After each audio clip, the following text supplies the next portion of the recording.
Oh, how the mighty have fallen this week, Alex. Presumably the best team in the league just had one of I would say the biggest upset of the season up to this point. We'll get to that Raiders and Chiefs game, but of course this is our Week 5 NFL recap show. I am your host Ross Allen, joined alongside making his return after a week-long vacation, Alex Kropp. It's been far too long, but I really appreciate you giving me the time off. Well, it's a As a rigorous as schedule, a man. podcast host, it's really just it's welcoming. I appreciate your sentiment there. Hey, it's what I do. Look, I take care You're about a other giver. people. I'm a giver. You're a taker, but it's all good. It's what we're here for. Someone's got to do it. Hey, but speaking of takes, so oh boy, do we got some for you today? How's that for a I got. segue? We got I've had the takes cooking for 2 weeks now. I'm just waiting to release we're them. just boiling over at this point, but we're going to Yeah. go through each and every game from this week. We're going to give us a little what we call buy or sell, Alex. I'm gonna give you some statements. We're gonna buy them or we're gonna sell them. And then the week 6 power rankings. But let's start this thing off with our Thursday night game for week 5. We had the Tampa Bay Buccaneers at the Chicago Bears, and Tom Brady can't beat Nick Foles, can he? He's got some sort of issue with with that. It's seeming like this game. I don't know what about. Maybe it's all the cancellations, and it just seems like this game was ages ago. I mean, Yeah. the crazy thing about this was that I think that it really showed that the Bears are not as great as the record shows, and I think it doesn't take a genius to figure that out. But I think it also showed that the Bucks don't have the juice on offense without Chris Godwin and without LaShawn McCoy and some of their other pieces on offense to be able to really put pressure on a good defense like the Bears. And I Mm-hmm. don't think that Tom Brady has enough juice. He looks old. We're not going to talk about his little dementia episode in the fourth quarter there, Wait, you mean but what? Four? yeah, it wasn't a good look all the way around. It just doesn't seem like he has the arm strength. It seems like their offensive ceiling is extremely low. And while they're going to be in the hunt because they have a great defense and a smart quarterback who, typically doesn't like to turn the ball over. That's not Mm-hmm. been his real MO this year. But, they're going to be around. They're going to be a high seed. They're probably going to be one of the best wild card teams, if not the division winner. But I just don't see this team really competing in Uh, the NFC this year. I'm not sure if I'm sold on Bruce Arians being the coach for this Tom Brady led offense. Yeah, they're just Um, undisciplined. A lot of penalties, a lot of turnovers, a lot of sloppy play. it's weird seeing Brady being on a team that's not disciplined. This is obviously not a Bill Belichick coach team anymore. No. And Jameis Winston, love him or hate him, the 30 for 30, he is a way better quarterback in the Bruce Arians offense than Tom Brady can and will be. And I mean, we see similarities. We see some good touchdowns. We see the pick sixes, but Jameis, the ceiling with Jameis is high. The ceiling with Brady at this offense is, but the floor with Jameis is super low, and the floor with Brady is eh. So it's really, do you want to be consistently met, or do you want to have the chances of being really good, or have the chance of really bad? That's what we're seeing for the Tampa Bay Bucks right now.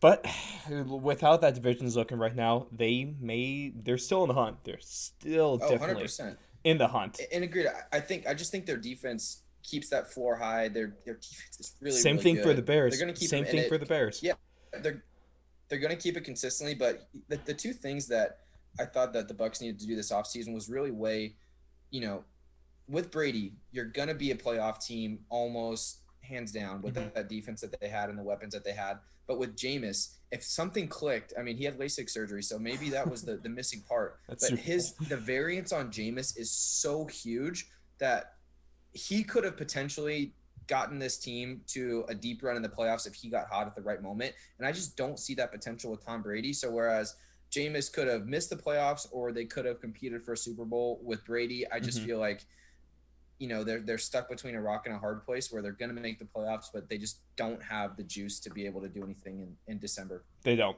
They don't. But if we want to stay within the NFC South, let's move on to the Panthers at the Falcons. Panthers taking this one 23-16. And I like what I've been seeing from Teddy Bridgewater over the last couple weeks. thought his game was going to take a hit, especially since he was looking mediocre with Christian McCaffrey. Then without Christian McCaffrey, we thought it was just going to be even worse because he's not a guy that pushes the ball down the field very much. Obviously, his time in New Orleans, Drew Brees rubbed off on him. He's not going to throw deep passes, a little more dink and dunk, just trying to play safe. And so you take away safety net, Christian McCaffrey. What does he do? He goes up and puts 313 and a couple tutters on the Atlanta Falcons, and he's not going to be the guy that's going to consistently light up defenses.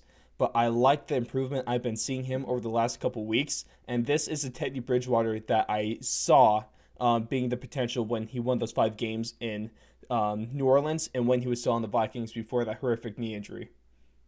Yeah, I mean, Teddy Bridgewater just kind of year after year, no matter what you throw in this guy's face, he almost seems like he gets kicked down the totem pole, doesn't get his respect, and he just wins. He doesn't do things that puts your team in a position to lose. He makes winning plays. He doesn't turn the ball over. He doesn't make crazy throws. He doesn't get sacked a lot. He will get the ball out on time, keeps the offense flowing. Mike Davis has played incredibly well since CMC went down. Yeah, let's say Mike Davis. Can we put some respect on Mike Davis? Guys. Can we put some respect on him? To. Well, ever since he stepped in for Christian McCaffrey, even 45 when carries. Went down. Mm-hmm. Even when he was playing, he was good. But ever since taking over for CMC over the last few weeks, 45 carries, 220 rush yards, 22 receptions, 130 receiving yards, 3 total touchdowns.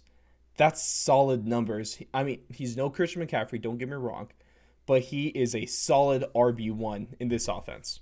I don't know if you take names away and you just put two faces up there and one of them has those stats, I'm thinking that's Christian McCaffrey, to be honest with you.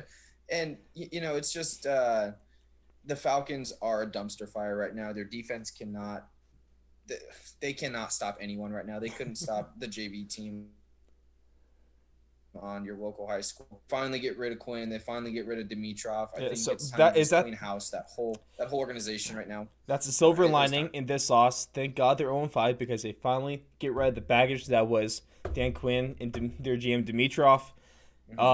It's time to kind of reset that team. We'll talk a little more about this in our next podcast, but also, their owner kind of not really being sold on Matt Ryan long term. We'll see how those cookies crumble. But as I alluded to earlier, the biggest upset we've seen this season, the first time Patrick Mahomes has had a loss of more than 7 points. Even though I hate them, I got a little respect on them since they won the upset this week. The Raiders at the Chiefs. Las Vegas Raiders. 40-32. And I've been trying to say ever since that Chargers game, Alex, I've been telling you, that defense is going to cost them games, and they rely on Patrick Mahomes too much, and that's exactly what happened on Sunday. Patrick Mahomes has a solid game, but you can't expect him to try to if you put up 32 points in the game, you should be winning that game. You can't give up 40 points to an offense that's been stuck in the mud the last couple weeks as well with the Raiders. Agreed.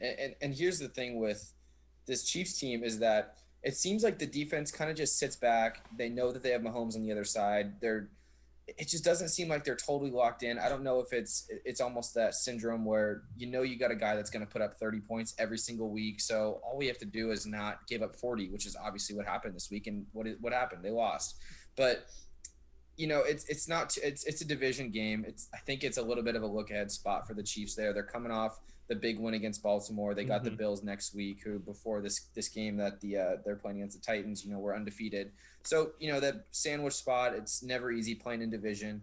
But the Raiders, I think everyone's been underlooking their team a little bit, and is it year 2 or year 3 for Gruden? I can't remember, but I think it's year 3. And so he finally got his offense together that he's been trying to assemble this whole time. All he's but got Derek a Carr. Well, here's the thing. Derek Carr is a similar quarterback to Teddy Bridgewater, where he's not going to put your team in losing situations. He's going to not turn the ball over a ton unless he's fumbling out of the end zone and getting a touchback, which he's done twice already. But they have a field stretcher. They have an incredible offensive line that controls the tempo. Josh Jacobs is running all over defenses right now. Josh Jacobs is huge. Henry Ruggs, great acquisition in the draft. Yeah, and they have a complete offense right now. They got a guy that can run possession routes in Waller and Renfro. They got a great running game, great offensive line, quarterback that's not going to turn the ball over. He is a quintessential game manager, and they got a guy that can take the top off of defense. So, this team is complete on the offensive side. Their defense is a huge question mark, but they got coaching, they got a good GM, they got a good offense, and let's see if the defense can put it together to make them a 9-17. They're going to have that defense come together. That is Oh, yeah. the missing link. John Gruden can make a decent offense with his little spider two wide banana plays. Spider two white banana. That's actually a pretty impressive impression. I respect that one. Thanks, man. Uh, I want to see if the Raiders can back this up, can back up this performance, and I need to see how the Chiefs bounce back from this. Week 6 is going to be big for both these teams. Next It is. game was honestly nothing too much to write home about. Cardinals, they get a bounce back. They win their first two, lose their next two. They get a cakewalk of an opponent with the Jets at MetLife. They beat up on them 30-10. I mean, Hopkins, he's still making the Texans regret that trade. Let's talk about this game. 6 catches, 131 yards in the tutter. That's pretty good. That is pretty good. And let's talk about the elite one, Joe Flacco. He gets his opportunity this season. Finally, he's been riding the bench behind this rookie, man, just taking his spot. And then finally, the veteran goes in and proves that he belongs in the league. Now I'm just playing. He did Yeah. He was Yeah, that didn't happen. I mean, No. let's not spend too much time on this game. No. The Jets are really bad. The Cardinals, I still don't think are good, but they were supposed to beat this team by 20, and they did. Le'Veon returns, doesn't do anything. Adam Gase is clearly the next guy that's going to be on the chopping block, but this Jets team just does not have much to play for anymore. No, it's over. And now with Dan Quinn gone, we had Bill O'Brien gone the previous week. Just Adam Gase, just pull the trigger. New York. We found our next guy. He's done. Sorry. New Jersey, pull the trigger in New Jersey, because they're not New York. Oh, that's still one of the dumbest things. He's a mess right now. Yeah, so is that franchise. Just poverty. The next game was a bit of a surprising one to me with the Eagles at the Steelers. The Eagles put up 29 points on the Steelers defense. The Steelers do put up 38 on that awful Eagles defense, though. But the Eagles kept it close until the end. It was a one-score game up until like a few minutes left to go in the fourth. And I think the Steelers should be worried about giving up 29 points to a team they're supposed to beat handily. I was worried about them through this game because it didn't look for a while that they were able to put away this Eagles team. And this defense underperformed, and I think they took the Eagles a little too lightly. Agreed. And I think that the Steelers, they should be worried about this 29 points because it happened to a team that is limited on weapons. Their offensive line is banged Wait, up. you said limited?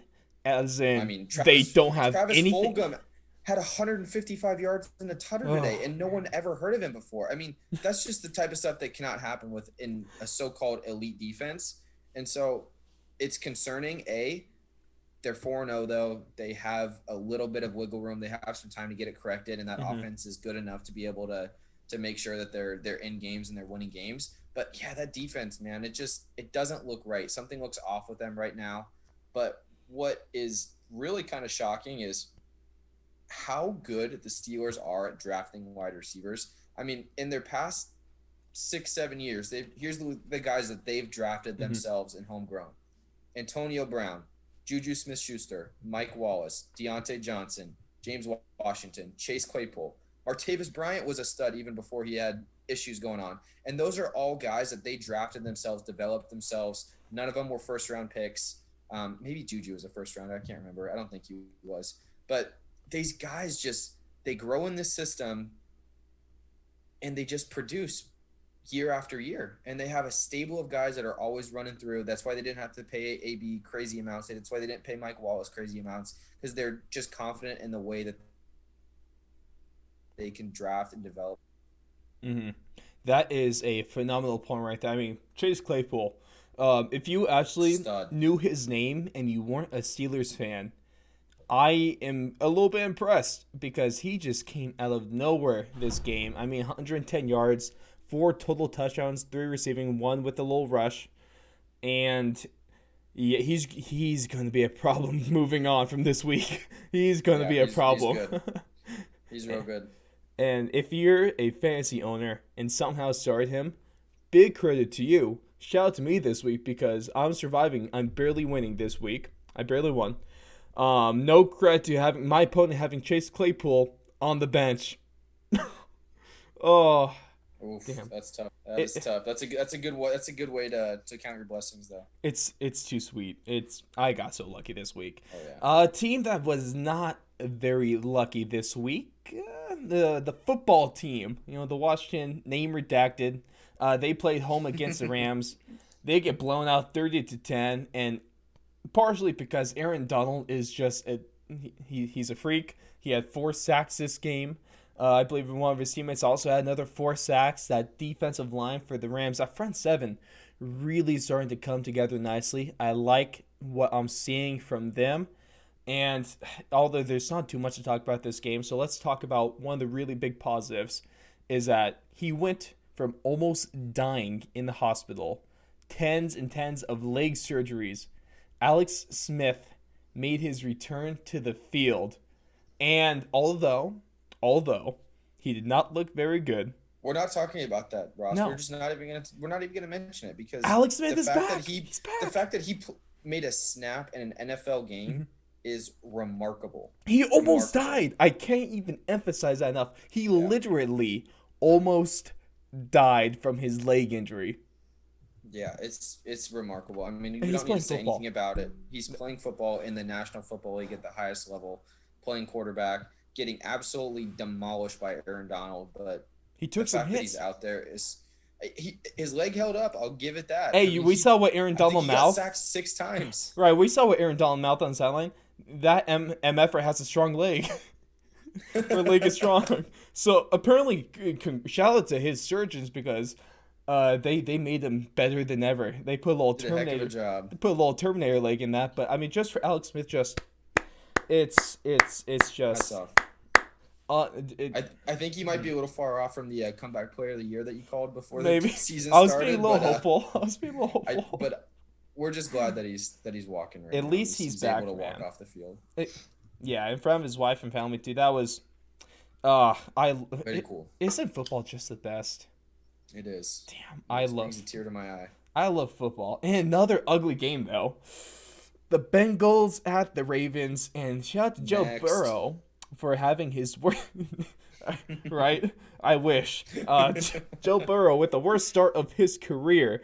Sacked 7 times. Oh boy! And we saw in the practice, we saw in the preseason that he was literally running from the defense in practice because the offensive line wasn't there, and it's not like their defensive line is amazing. I feel so bad for him. 183 yards and an interception, and let's talk about Patrick Queen, the biggest steal of the draft. I'll keep on saying that. 53-yard scoop and score, looking great, putting points.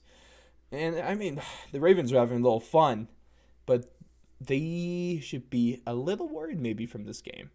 Because Yeah. I had to ask you, Alex, should Mhm. we be worried by Lamar Jackson's recent lack of production?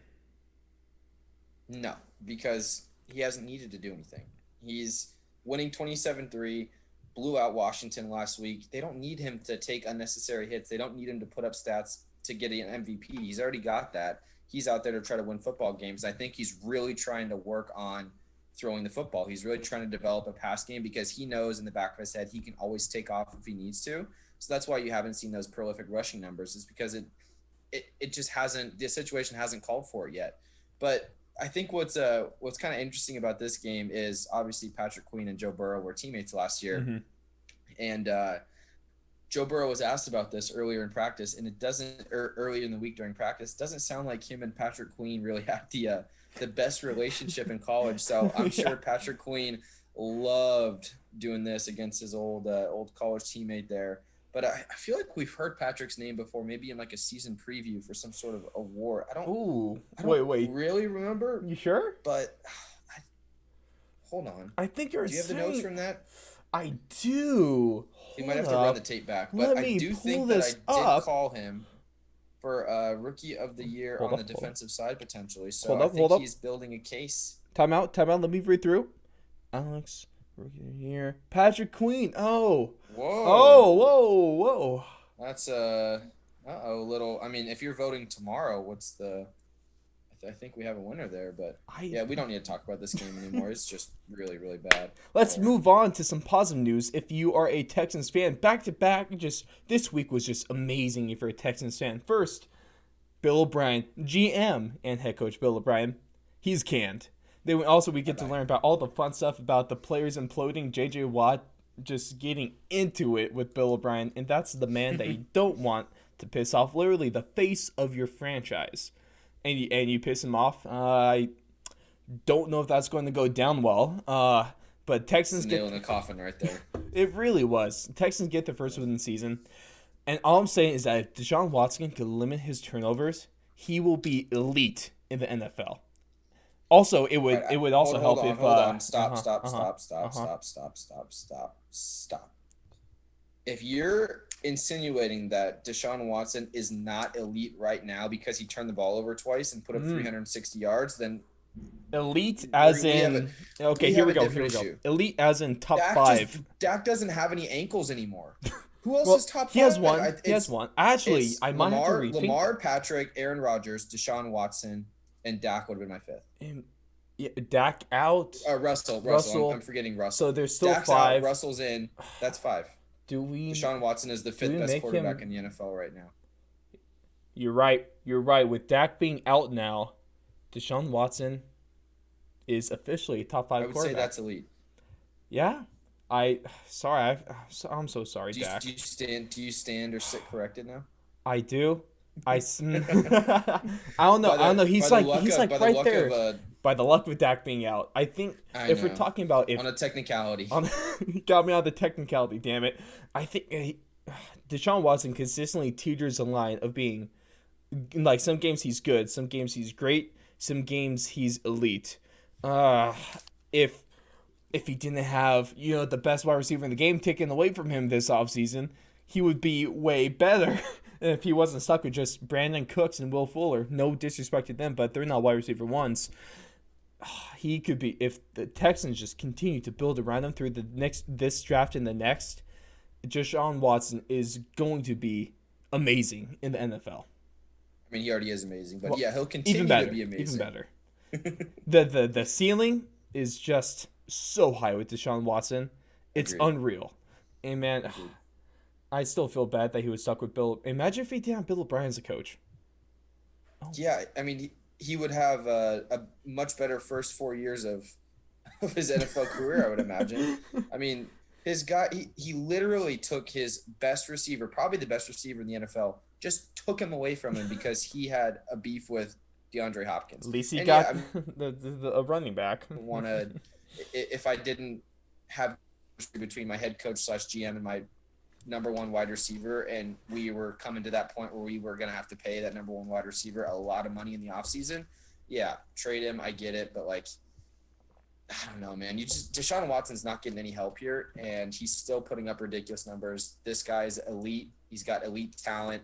Let's see if he can get some help around him, and let's see if they can, get in the winning column here, because the season is almost already too far gone, so they're kind of just prepping for next year at this point. So maybe they just need to take advantage of the division games, because their division is not the strongest by any stretch of the imagination. And a team that also is going from one of the worst divisions, arguably the worst, to the best division in the NFL. We had the Dolphins traveling across the country to San Francisco. Dolphins at Niners. And Alex, I don't blame me if you just want to take a little breather on this one. If you just want to leave the Zoom call for a second, maybe mute yourself. Well, I wish we could just do that thing that the Broncos are doing and just not playing this week, because that would have been a much better result. Hey, Broncos didn't lose this week. Whatever the heck happened to the Niners this week. 43-17, man. I mean, let me just rant here for a second. Here's the problem. The Niners got the most out of every single player last year, and that's how they got to the run they're at. They had every good break fall their way. You had the Seahawks game at the end of the year. You had good break after good break. You were playing an overrated Packers team in the NFC Championship.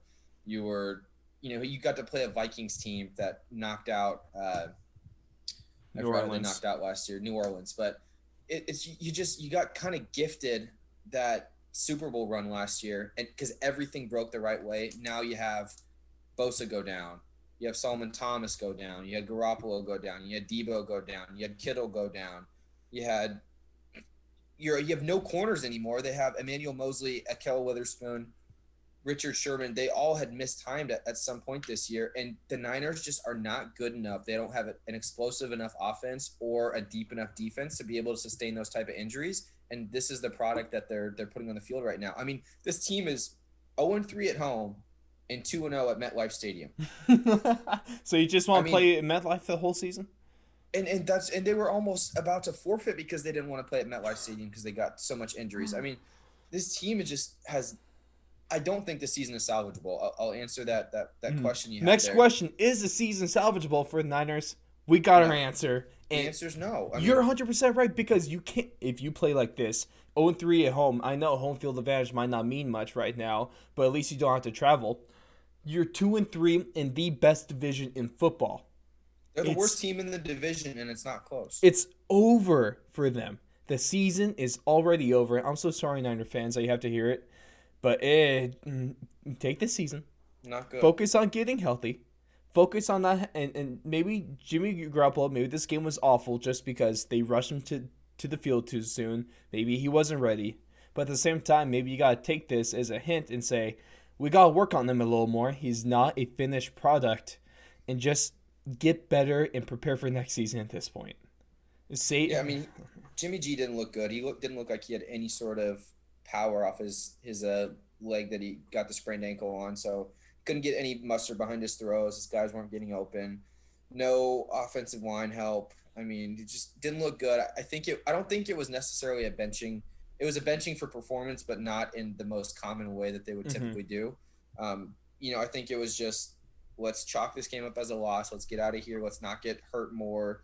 Let's maybe try to reconvene.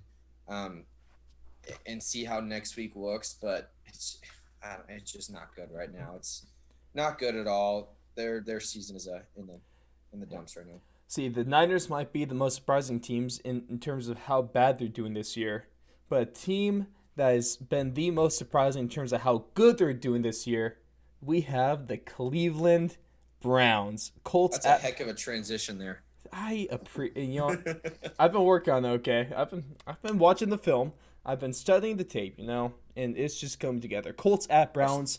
Browns taking this one 32-23.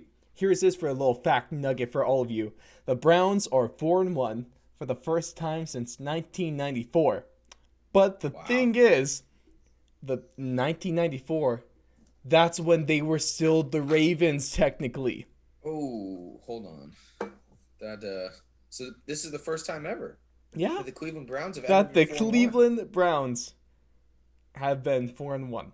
Before that, this is the first time Ben Roethlisberger has ever been 4-0 in his career. Oh my gosh! You got that AFC North. What the hell's in the AFC North? Oh, it is stacked. Imagine Joey Burrow had the offensive line.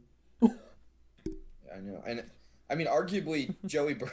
All right, this is gonna upset some Ravens fans. But he's the best quarterback in the division.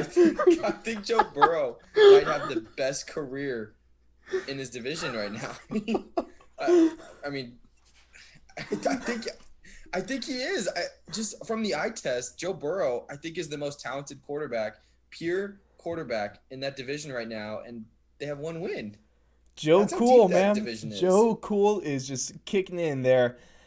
Oh man, what's some Lamar stats, Jackson, man? Ben Roethlisberger, but Joe Burrow's got it. He whatever it is, he has it.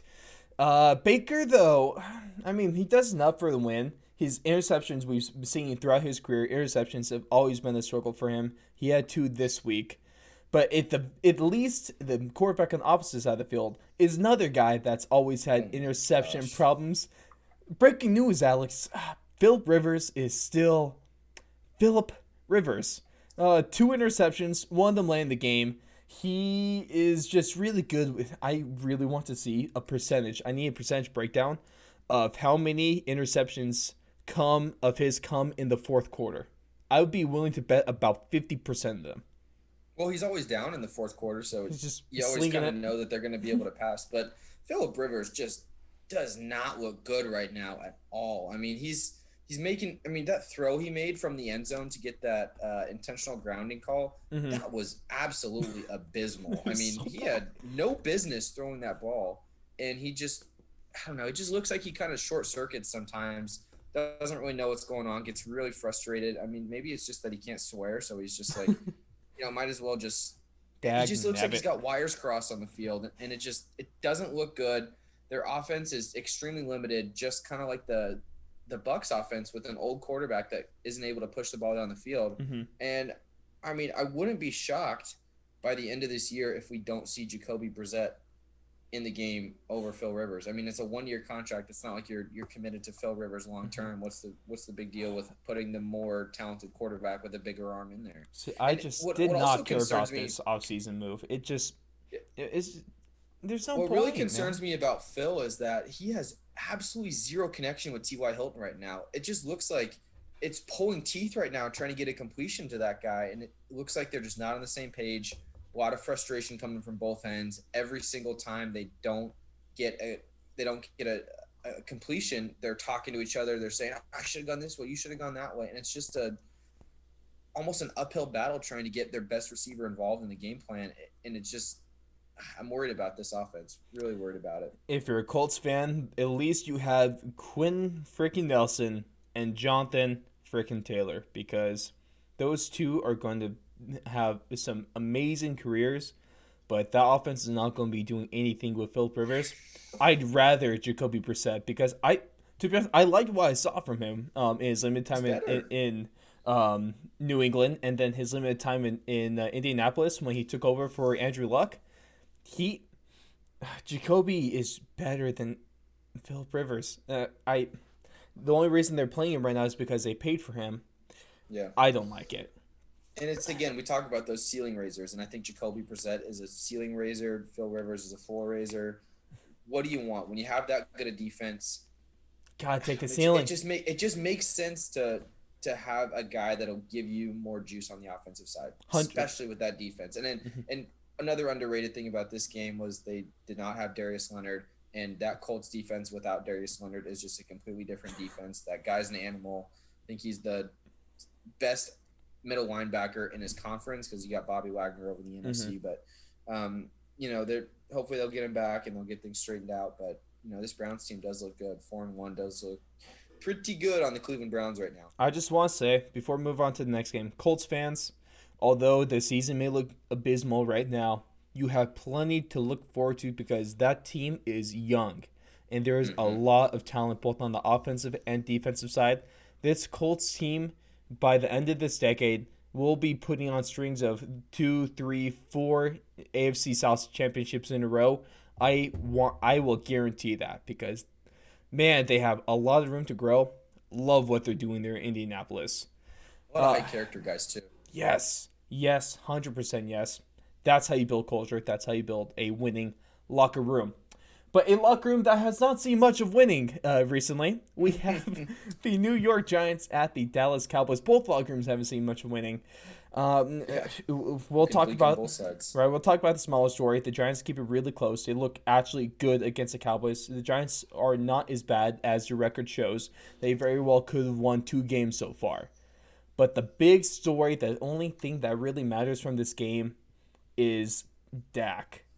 Dak, it was such a bad play. I did not notice the ankle hanging there because, Tony. Shout out to Tony Romo, the always positive Tony Romo. Oh, let's hope it's just a cramp. That was the best part of the whole thing. I mean, Dak is so universally liked around the league that you just absolutely hate to see it for that guy. I talk trash about him occasionally, and we all do because it does not that he's on the Cowboys, but as a person, 100% nothing but respect for Dak Prescott, and I truly feel awful for this.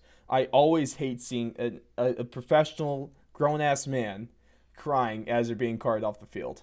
Don't like that. And you saw the respect from the other side. You saw almost every single teammate go up to him. They know how much this game means to him. They know that in the offseason he bet on himself. Never missed a game in his career. It's crazy. I mean, this guy's been durable. This guy's been everything that the Cowboys could ask for in a franchise quarterback. And to see something like that happen to him, I mean, you're glad it's not an ACL or an Achilles or something like that. And it looks nasty, but there's definitely been people that have come back from this. And with Dak's work ethic, I don't see any reason that he doesn't come back stronger. But the problem is the Cowboys season is over without Dak Prescott. It was arguably over with him because his defense wasn't doing anything.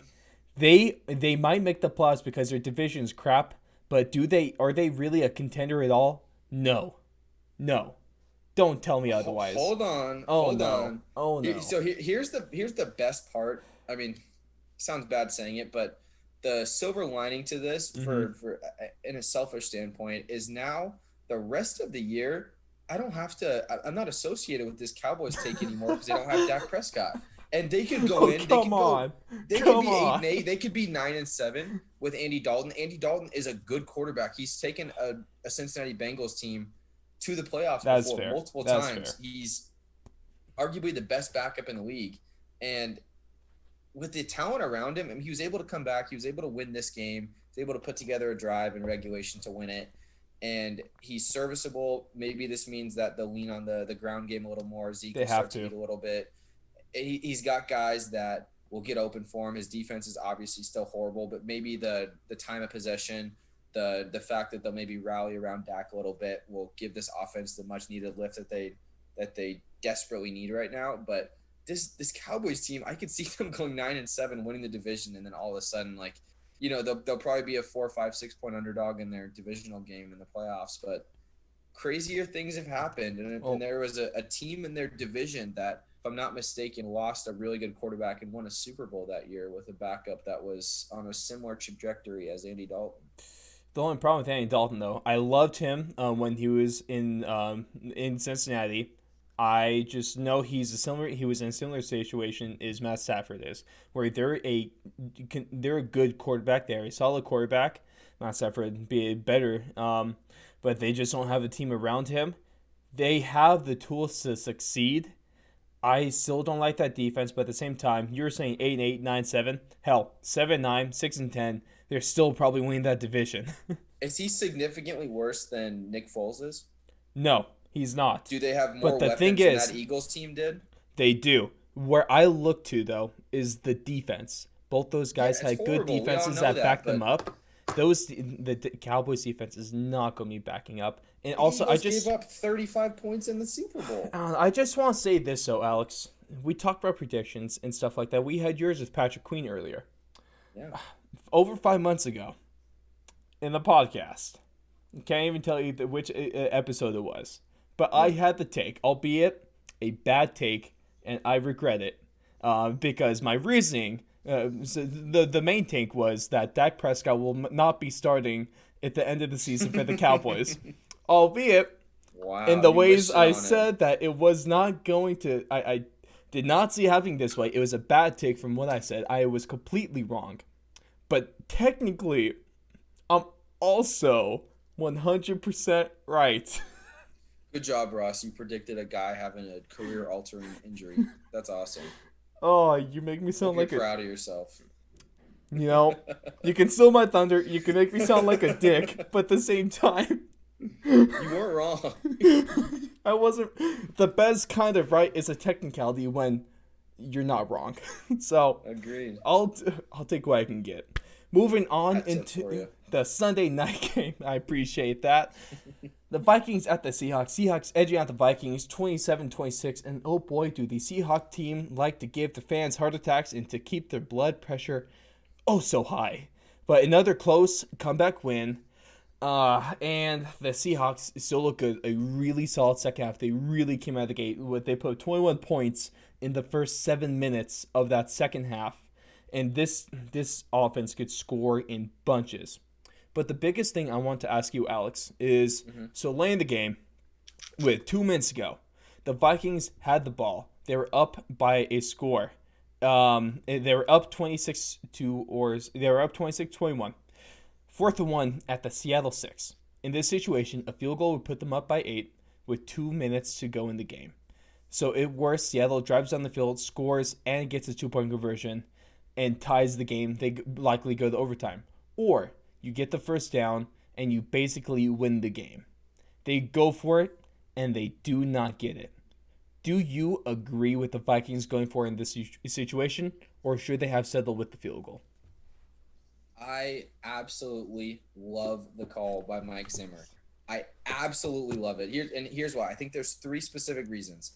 One, you don't expect that from Mike Zimmer. You don't expect a defensive-minded Right. coach to go for it in that situation. You expect him, oh, my defense isn't going to get scored on. But again, you have Russell Wilson standing across from you. It's 4th and 1 on the 6-yard line. Russ needs a touchdown anyways. If he gets a touchdown when you kick the field goal and get the 2-point conversion, I mean, he's going to win in overtime. They don't have it's almost like you're giving up without having a chance to win it. Mm-hmm. It's 4th and 1. They should have sneaked it. I think that's what they should have done. They should have QB sneaked it. Mm-hmm. They've been running the ball well the whole entire game. I think the Seahawks had no timeouts left. Yep. No timeouts. I love the call. Great call. Horrible result. Everyone's going to knock him for it, but that was the right decision, and he just didn't work out in that See, situation. the thing is, if people are knocking him for this, but at the same time, if they converted, he'd be a genius. He'd be an absolute genius. 100%. People would be There's just- applauding him for this. Everyone's playing the result right now. I respect the balls that he had to do this because the upside was higher than the downside. Russell Wilson was probably going to go down the field and score and get that 2-point conversion anyway because it's Russell freaking Wilson and that offense is rolling. I don't want to go to overtime with that Seattle team, especially if they get the ball first. That is going to be a hard one to stop. And realistically, you just have to put the Vikings have a decent offensive line. It's not bad, it's not great, but it's good. If that Dalvin Cook probably would have helped them convert this, but I like the call. At the end of the day, we could argue that yes, it should have been QB sneak or not, but I respect them going for this. I didn't think the Vikings were going to win this game anyway, so they don't lose much ultimately. Agreed. Don't like. I think that's the thing too is they had no business winning that game. They had no Seattle business against being Russell. close. It's not like Seattle's defensive front is at all world beaters. I mean, they've been getting run on the entire game. What's one more yard?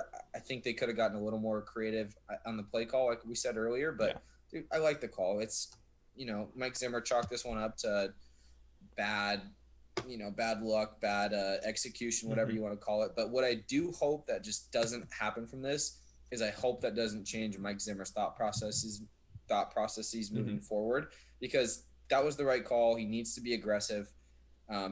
That's not what he's done in the past, but it's going to yield success over the long term. Also, you have to remember, struggling in the record, the Vikings have to get the win. You have to be aggressive.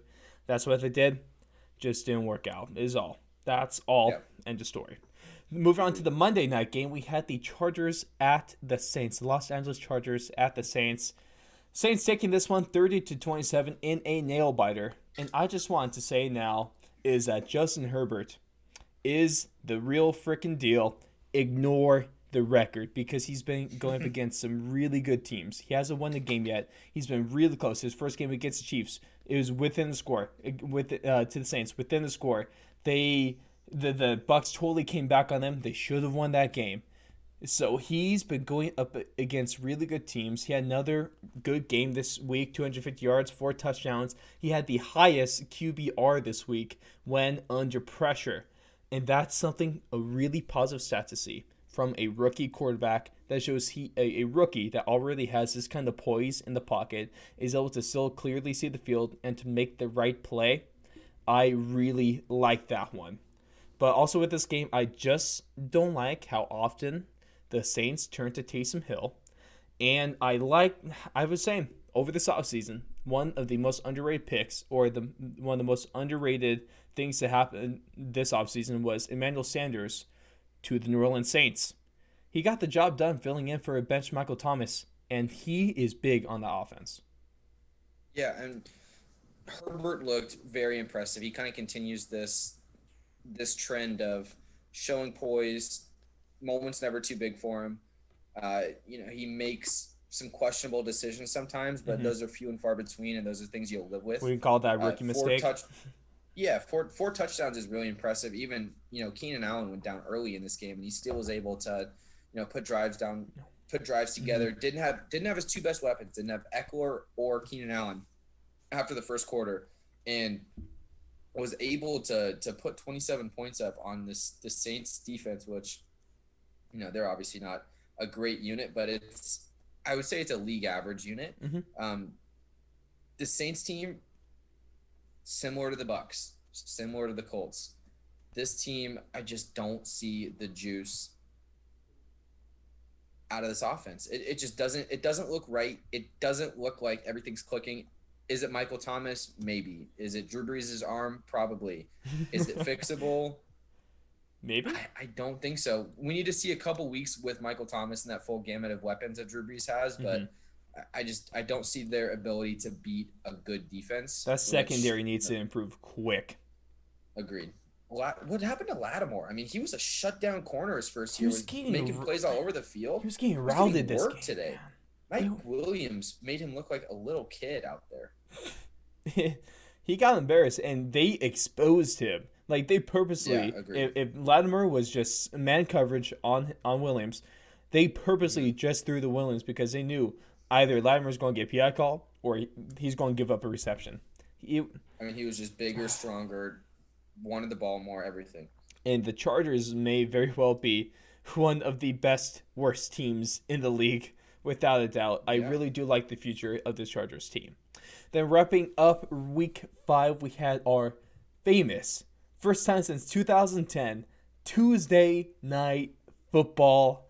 Oh man, I can't wait, Alex, because I guarantee you by like week 10, week 11, we're going to have Monday night, Tuesday night, Wednesday night, Thursday night, Friday night, Saturday night, Sunday night. They're going to make a new day of the week so we can have that night with football. It would have been so much easier just add, a couple, 2-3 weeks, push the Super Bowl back, and then the season, just have some makeup games. But nope. We do this whole reschedule mess, but that's besides the point. We had the Bills, undefeated Bills, at the Tennessee Titans, who haven't played for 2 weeks because of their whole COVID stuff. We had those guys playing some football at that high school. We'll see what happens because of that. But oh man, the Titans destroy the Buffalo Bills 42-16. And who the hell saw this one coming? Because I sure didn't. I mean, it seemed like the NFL was almost punishing the Titans, not having their practice facilities open for 2 straight weeks, making them play on a Tuesday night. It didn't seem like it. It's just everything about this game was weird. Mm-hmm. The Bills did not come out to play. Early turnovers put them in bad spots. Josh Allen was up to his old tricks. Yeah, I don't know. I mean, of course that the Bills had a couple injuries as well. John Brown didn't play. Tre'Davious White didn't play. So they were missing some guys, but Titans offense looked good. AJ Brown returned. They didn't have their other receivers. Corey Davis was out. Mm-hmm. Humphreys was out, but they made plays when they needed to, and they dominated this Bills team today. Yeah, at the Bills, this is a huge disappointment. Undefeated, no longer. Titans stay undefeated. So, hey, that game that got postponed, Titans and Steelers, that's still on the books, is a really important game. I'm really looking forward to that. I don't want to put too much into this game, personally. I think it's bad luck. But I don't. This is not the true Bills. I think this is more of just a hiccup on the season. They probably were overlooking this Tennessee Titans team, and the Titans, they're still a very good, very talented, well coached team, and Tannehill is still a solid quarterback. If you're a Bills fan, this is going to be disappointing, but this is not. This is definitely not the end of the season. That division is still very winnable. Tennessee Titans fans, don't put too much weight into this game, but be happy. Be impressed about how this team's able to challenge and fight through adversity and to get a big win like this and stay undefeated. Those are my big takeaways. and Josh Allen doesn't seem like the guy to dwell on past games. I mean, he'll flush a interception that he threw behind the line of scrimmage across the field after 20 seconds of running around. Doesn't have a helmet on. He'll flush that next play. So I don't think this guy's going to get hung up on a game on Tuesday night. Yeah. And he'll come back next week. They'll be better than ever. I think they play the Chiefs next. So that's going to be an absolutely huge matchup. Let's see what he does. Chiefs defense has some holes. Let's see if Josh Allen can expose them. Mm-hmm. And it'll be I think it's the battle of the guys with the two biggest arms in the NFL. That's it. Just from a potential quarterback matchup. Oh boy, that could be a lot of fun. It could be a lot of highlights. That could be an instant classic game right there. Oh, It yeah. has all the makings for it. But that's the action from the week 5 of the NFL season. Let's move on to our next segment. We're buying or selling. Well, obviously, we got some cash right now, Alex. So it's your choice. Do you want to buy this Money, statement? money, money, money. Money. Or do you want to sell it? All right, land Man, money. where's the show's budget? Why can't we get some background noise in this? Damn it! Why can't we get a nice little music intro to the next segment? We gotta Oh, talk with the producers, man. yeah, I'm a talk to him right now. Hey, Ross, you piece of broke ass. Oh, let's move on. So, the best ways to help that is by going to our anchor page and, becoming a donor, or also just buying our merch, www.thefourthandlong.com. We'll be better with that. There are some incredible T-shirts on that Thank you. website right now, and I mean, I love the summer. I love warm weather. I love, being outdoors, playing golf, playing basketball, playing whatever. But every time the leaves start to change a little color, you start to get very excited about hoodie season. And I've heard there's some long sleeve attire that could be in the works here for the store here coming up. Some long sleeves, some hoodies. We're talking football. Ooh-wee. This is peak football weather. So what better way to get ready for this? Thank you so much for the plug, Alex. Oh, you really are just getting along well here. But moving on, there's a little cheap plug. Going to the next segment. First statement. Buy it or sell it. The Saints are not a Super Bowl contender this season. How can I buy every single share of that last statement right there? I mean, the Saints are not going to get anywhere near. They're going to social distance from the Super Bowl this year. They're not going to be anywhere close to contention. They're not that good of a team. They might win the division. They might not. They're going to make the playoffs. They're going to get smacked in the first round. This team has honestly no shot at winning the Super Bowl unless they start Jameis Winston. Then things change. Oh, Then speaking of a ceiling raiser, Jameis Winston. Yeah, you're right. The Saints, they could still definitely win the division. That's not out of the picture at all. But making it past the divisional round, the wild card weekend now, then the divisional round, and then to the conference championship, they don't have enough. It's defense. I mean, we're kind of moving away from that with the whole Chiefs and Ravens stuff. But historically, a defense wins the championships, or you at least need the offensive puts in good amount of points. The Saints have neither. Hold on, I'm gonna flip this segment on you one time, completely off the dome. Okay. Buy or sell this statement. The Carolina Panthers are the best team in the NFC South. Okay. As of right now, this week, they are. Are we going off of that after a week 5 performance? No, I'm saying projecting forward. I mean, projecting forward. Not this season. I'm selling that. I don't think they're there yet. All right, here we go, Alex. I'll do it. Sell now. I'm selling now. But next season, come back to me with that offer because I'm very interested in what you're selling me because they have a lot of talent there. They have a lot of talent. It's not the season now, but next season, oh boy, the tides might be changing. They might be changing, Alex. Next statement I want to give you though. This was also just to wrap up that statement there. I think it's a smart move on your part, but this is also a team that spent every single draft pick this year on the defensive side. So I like that. With a year left of seasoning, a year more of draft picks that they can maybe help fix the offensive line and maybe get him another weapon on the outside there. This team's good, man. But okay, They're good. moving on. Staying in the NFC South, though. No NFC Heavy South show, but, we got to talk about them. The next statement, buy or sell. The Falcons are the best last place team in the league. And to give you some context, in all the other divisions, the last place teams are the Jets, the Bengals, the Jaguars, Chargers, Giants, Vikings, and the 49ers. We talking on paper or are we talking actual real football games? We talking neutral site. They go against any of these teams. So the Falcons, neutral site, round robin between all these teams. Okay. Who's the best one out of them? I sell this. I think they're the third best team. I think the Chargers and the Vikings are both better than them. Both, the big separators here are the defensive side. The Falcons are hopeless on that side.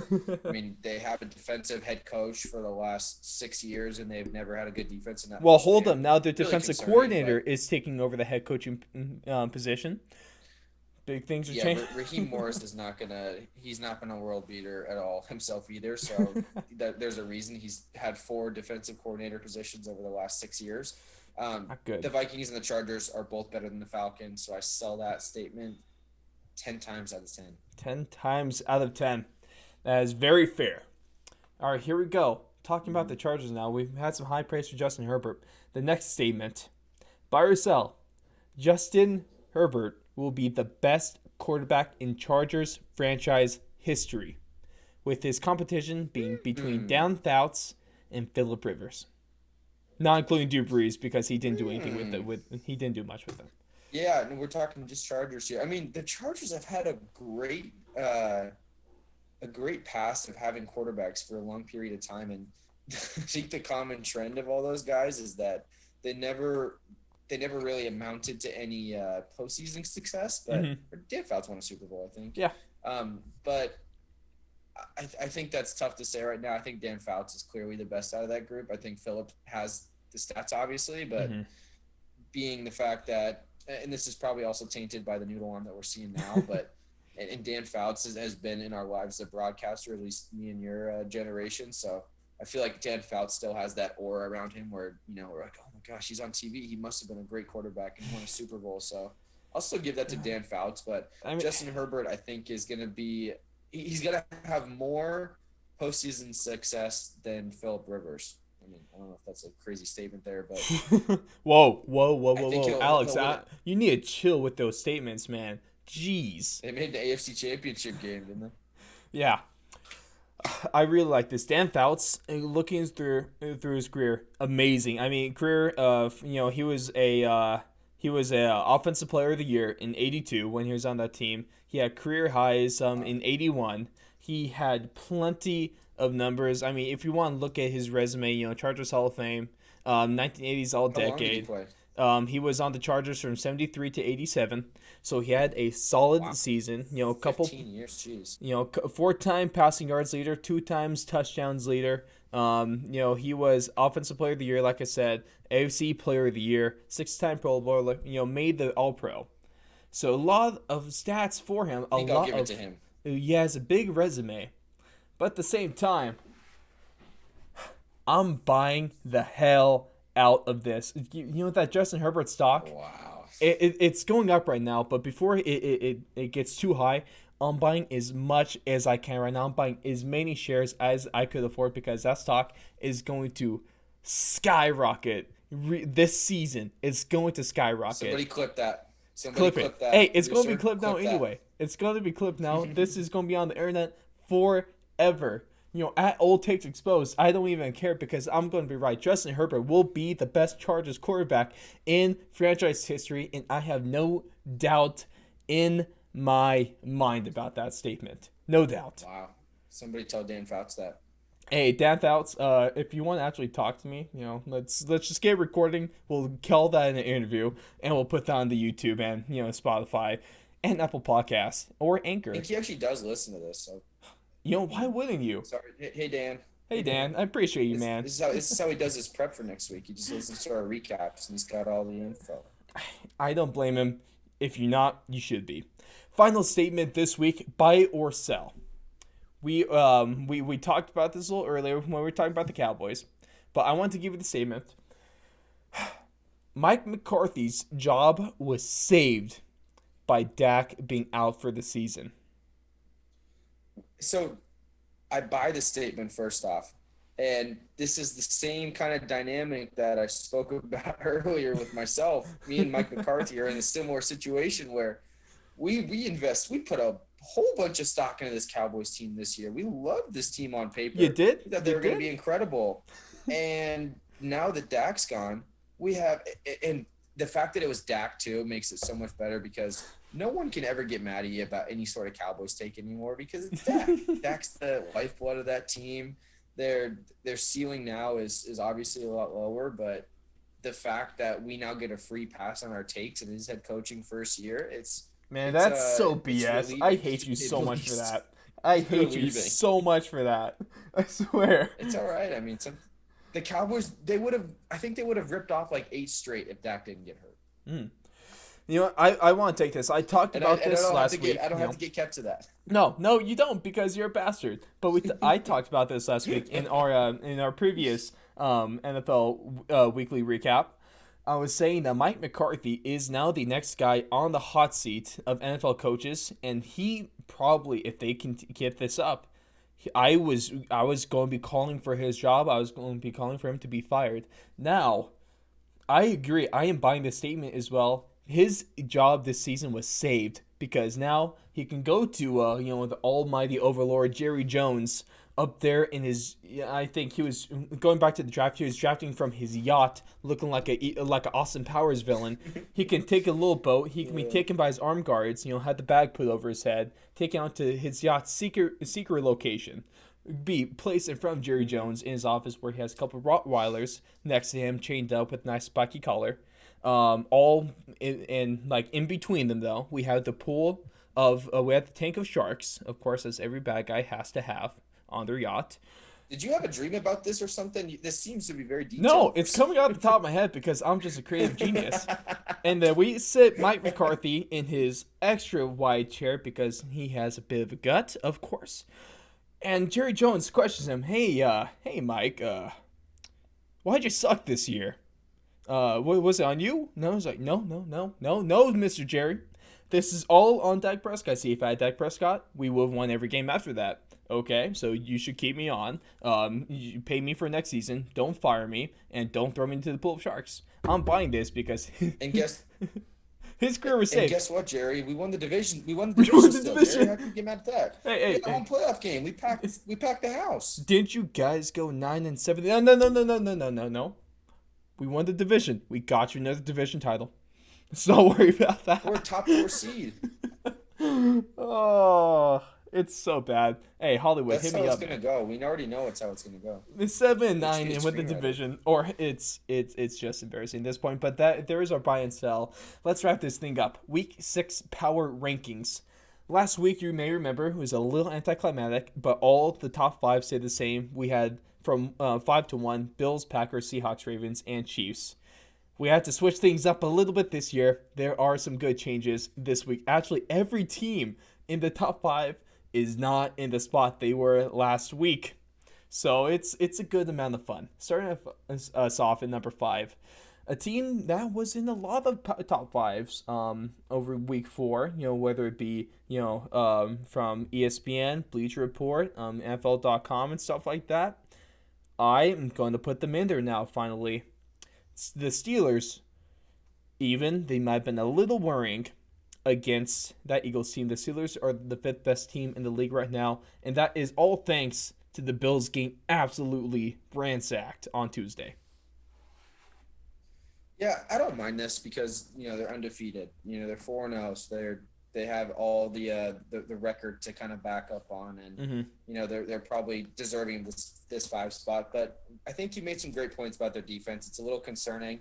Doesn't seem like they're clicking on all cylinders on that end, but offense looks solid. They got a ton of weapons. Claypool, if he develops into anything, they got 3-4 really good weapons on that offensive side with Ben running the show there. So I think this is a fair ranking for him, but I definitely don't think that they're better than the next 4 teams on this list. No, No. And might get a little ahead of myself. I said that all teams moved. That was all. 4 of the 5 moved because our fourth team for the third week in a row, mostly because they had the bye week and really didn't do much. The Packers are still the fourth best team in the NFL. And I don't I know if think there's. this is It's fair. yeah. I mean, this is fair too. They're on a bye. They don't. They're not worse than the Steelers. They got their schedule has not been very hard. They had to play the Saints last week, which I mean that's still a tough matchup. Anytime you can go to their the division Superdome isn't on a too Monday bad night as well. and or Sunday night, Mhm. yeah, no, their division's good. The Bears are 4-1, so they're going to be screaming at their backs the whole year. But the Packers, they have a good team, great offense, but They the say they're fourth best team back. in the The NFL. Bears are just as back as the Texas Longhorns are back, like they say every year. Yeah. Number 3. Oh my gosh, the Bears could be 0-5 right now, and They no one would should be blink an eye. 0-5. They really should. They don't deserve 4-1. The number 3 team in the No, league was your previous number 1 team. The Kansas City Chiefs get bumped down 2 spots this week, and I already know Alex is gonna like this one. no. I mean, this is just one of those reactionary things that you lose by 8 points. It's the most Patrick Mahomes has ever lost by. I mean, I think this guy's deserved a break every now and then. I mean, he's the best player on the planet. He lost to a division rival by 1 score. It happens. Everyone kind of is going to overlook this. They're going to say, "What's wrong with this Chiefs defense?" I mean, there's a lot wrong with it, but there was a lot wrong with the Chiefs defense last year, and Patrick Mahomes was still incredible and still had all the weapons and still was able to get to the playoffs. So, you can put him 3, you can put him 5, you can put him 8, you can put him wherever you want. At the end of the season, they're going to be in the AFC Championship game, and all signs are pointing to them getting back to the Super Bowl. Yeah, yeah. They have some competition though. We'll get to that. The number 2 team, moved them up one this week. Their defense showed improvement. And I just love the grit you see from this team, and that offense is so damn explosive. The Seahawks are the number 2 team in the league going to week 6. I mean, their defense is really, really bad, but their offense is as equally as good as their defense is bad. Hell, maybe I mean, probably I even think better. this is one. Yeah, I mean, this one team is, I think, one of the teams that really misses their home field. They miss their fans. I don't know if it's ever going to happen by the end of the year, but their offense is incredible. What more can you say about Russell Wilson? If he's not MVP this year, then there's really something wrong with the voting system. At least get him on vote. At least get him his vote. Yeah, they have DK Metcalf is so freaking good. I mean, he is the best deep threat people. in the league. 50-50 balls with him on the field are 80-20 balls. I mean, you throw it up to him, it's almost like handing the ball off to the guy 40 yards down the field. I mean, it just looked like the defensive backs, if they were getting single teamed on him, they had zero shot to make a play on him. Wait, outman them, outjump them. Who do you have on the opposite? It's crazy. Who do you have on the opposite side of the field too? Tyler Lockett. And you have Chris Carson. I mean, he's playing like a top 5 back this year. He's catching the ball. He's running the ball great. And you have the best signal caller right now in the NFL besides Joe Burrow. That's calling the shots there. I love the Seahawks. There's a lot to look forward to. Obviously, I've gone over Super Bowl 48. I got over that a couple seasons ago, but now I'm almost close to sometimes rooting for the Seahawks. It's 2020, I mean, man. It's such a different 2020. team now 'cause they don't have a defense. Yeah. The Legion Boom is gone, but now they're just having one hell of an offense. Imagine if they have this offense with the Legion Boom. Oh, that's a scary thought. Now that is a scary thought right there. And so what that means is that your number 1 team going into week 6, by way of the Chiefs, the one team ahead of them being moved down. With the previous number 2 team, we have the Baltimore Ravens moving up to number 1. The offense is still solid, and unlike the 2 of the top 3 teams, that defense is really, really good. Agreed. I mean, I think this is a fair ranking for them. They beat up on the bad teams. They embarrass them. That's what they did to the football team last week. That's what they did to the Bengals this week. So, as their schedule starts to harden up a little bit, that's when you're really going to find out what this Ravens team is made up of. But against the average teams, the below average teams, they're just going to continue to put a pounding on them, and that's just kind of what this team's MO has been the last couple of years with Lamar at the helm. Right. That's exactly what it is. But from 5 to 1, we have Week 6 power rankings: Steelers, Packers, Chiefs, Seahawks, Ravens. Let us know what you think about that. I'll probably have this clip video on YouTube separately. If you're watching this episode on YouTube, the full episode as well on YouTube, leave a comment. Let us know what you think. Let us know on Twitter. Or, best of all, Alex, you want to know what you can do? You want to know what you can do? What can you do? How about you leave a 5-star review on Apple Podcasts, and then in the review, give your power rankings to us right there. That's a perfect spot, if I ever say so myself. Yeah, I mean, it's been looking pretty good down there. Oh, yeah. Those reviews are coming along, Hey, only 5 stars so far, because what else would we give? We're just perfect. And I'm not It's just the kind of product that we can put out in the field. And we only expect greatness, and we're not here to boost our egos or pat ourselves on the back. I think we're just that good, damn it. We're here to deliver content, Ross. This is what the people need. Even if they don't know they need it, this is what they need. No, we are here to no matter what, if you like it or not, we're going to give you the best of the best, and that's what we did. And thank you so much for joining us this week. This has been our Week 5 NFL recap show. Of course, I've been Ross. This has been Alex Kropp, the hottest of hot takes, the best of the best, and the worst of the worst, all at the same time. It really is a conundrum. The best conundrum to have. No, not the voice for radio, not the face for TV. What are we going to do about it, Alex? What are we going to do about it?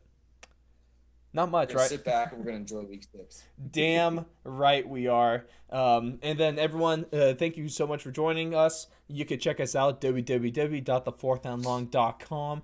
That's where you can find all of our content as well as our apparel as well. Go check that stuff out. I mean, the newest stuff. Tri-blend navy t-shirts. What? Huh? And then flying off the shelves. Some long sleeves coming out soon. Some hoodies coming out soon. And hey, if you guys demand it enough, might have to get those trucker hats and beanies coming out. Okay, so business is a booming, and I do love all of you guys. Thank you so much for your continual support of this show. It really does mean the world. Alex, thank you so much for your time and your high amounts of effort for this week. You had a strong performance. You had your bye week last week. You come out, you put together, all healthy. The voice is all and the throat's all good and stuff, and you give out a great performance. So that's a good job. Thank you, Ross. Of course. Enjoy Week 6, everyone. Enjoy Week 6, everyone. We will catch you in the next show.